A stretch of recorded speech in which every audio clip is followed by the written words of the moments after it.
Hello বন্ধুরা, তোমরা সবাই কেমন আছো? আশা করি তোমরা অনেক ভালো আছো। আমিও তোমাদের ভালোবাসায় অনেক ভালো আছি। তো আজকে তোমাদের কিছু কথা আমি শেয়ার করতে চাই। তো আমি যখন আঁকা শিখতাম, তো আমার আঁকা স্যার বলতেন যে দুটো টাইমে আঁকা এবং যা কিছু তোমার হাতের কাজ খুব ভালো হবে, ভালোভাবে আউটপুট হিসেবে বেরোবে, সেটা হচ্ছে এক, তোমার খুব মন খারাপ, আর সেকেন্ড তুমি খুব খুশিতে আছো যখন।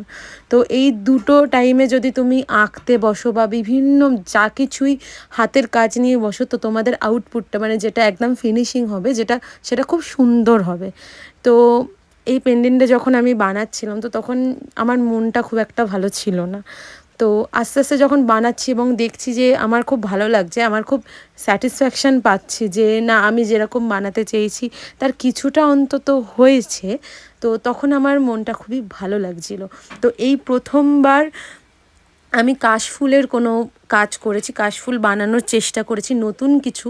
ঠিক আছে, তো পুজো তো মা খুব তাড়াতাড়ি আসছে, বেশি দিন আর বাকি নেই, খুবই মানে জাস্ট দোরগোড়ায় চলে এসছে। তো সেই জন্যই পুজোর কালেকশান হিসাবে মা দুর্গার মোটিভে একটা পেন্ডেন্ট, বেশ বড়ই পেন্ডেন্টটা এটা, তো বানিয়েছি। কোনো শাড়ির সাথে পরলে মানে এই একটা পেন্ডেন্ট, এইটাই হচ্ছে শো স্টপার আর কি।